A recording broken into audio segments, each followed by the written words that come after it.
Welcome back, America. Hugh Hewitt here, joined now by United States Senator Tom Cotton. Good morning, Senator. Have you made it back from California yet? Good morning, Hugh. It's great to be on with you. In fact, I was on the red eye Sunday night, so I'm going to have to confess my unpopular action. Between the red eye and a grumpy baby, I fell asleep about halfway through the debate last night.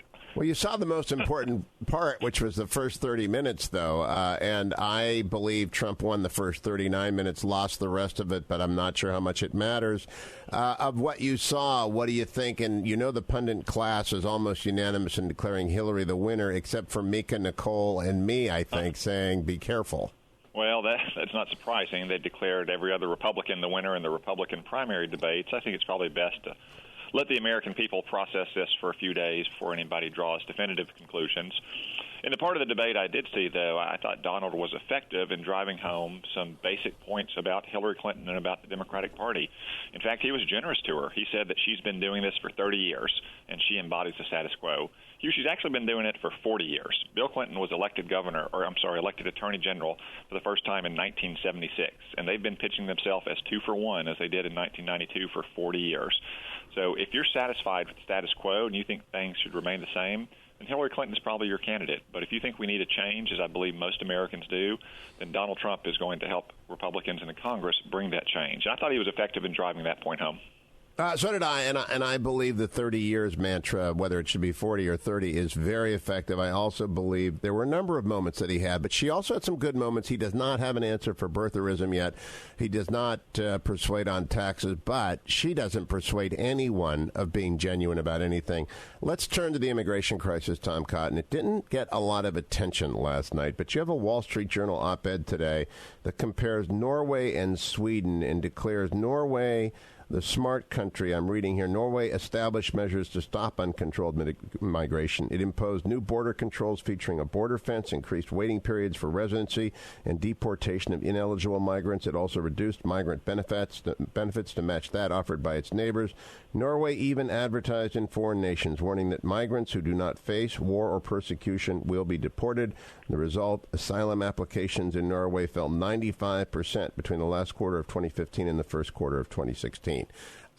And this is very much, as you point out, what Donald Trump is talking about. Yeah, Hugh, that's actually one point that I would say I hope Donald can improve in the future. You know, I know the debate, having read the post-game analysis, didn't touch on immigration at all, didn't touch on Obamacare. Maybe the moderators will raise those points in the future. If not, though, Donald needs to raise them, especially immigration. That's the central issue of his campaign. And as Congressman Pompeo and I learned when we traveled to Norway and Sweden last month, and as we write in the Wall Street Journal today, there are some important lessons in those two countries. Most Americans view them as largely the same, and they have a lot of similarities. But the way they've approached this migration question is radically different. Not only has Norway put very strict limits on migration and on benefits and on border security, but they've also integrated those views into their political system. You know, the traditional immigration skeptical party is part of the governing coalition. Sweden, by contrast, has added almost 300,000 migrants to a country of less than 10 million people in the last 2 years. That's like adding Michigan to the United States. And they've ruled out any skepticism of immigration from routine political debate. What that has led to is a new right party that neither the left nor the right in Sweden will work with, meaning their parliament has a minority government, and they ended up getting the very same policies that Norway did, only too late and without any political stability. This is exactly what Donald Trump saw in our primaries.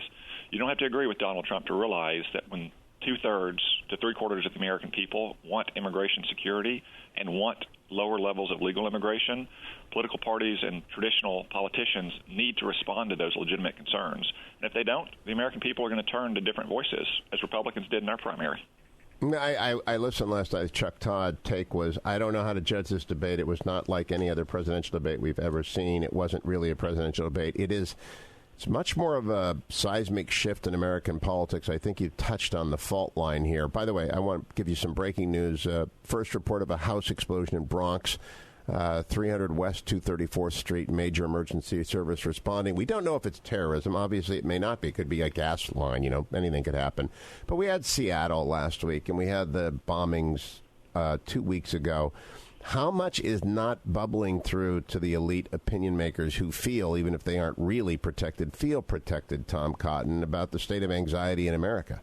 Well, I think too many leaders in both parties, too many of our political, business, cultural, and media elites do live in something of a bubble. Again, to go back to immigration, when you live in Bethesda or you live in Alexandria, it's an almost unalloyed good thing for your quality of life and the prices you pay for goods and services in your neighborhood. When you live in Yale County, though, where I live, there's a lot of cost to mass immigration that we've seen over the last 40 or 50 years. One of those costs has been some of the attacks we've seen over the last 6 months in this country, either from immigrants or second-generation immigrants who haven't assimilated. This is a real problem. You've seen it in Europe as well. Of the 1.5 million migrants that have come there, some of them have taken up arms against the very societies that welcome them with open arms. That's a debate that we need to have and a problem that we need to solve, not pretend it doesn't exist. Tom Cotton, thank you for joining me, Senator. I have tweeted out his op-ed, What We Learned in Scandinavia About Migrants, co-authored with Representative Mike Pompeo in the Wall Street Journal today. I urge you to go to my Twitter feed to find it, or follow Tom Cotton AR, and you'll get it as well on Twitter.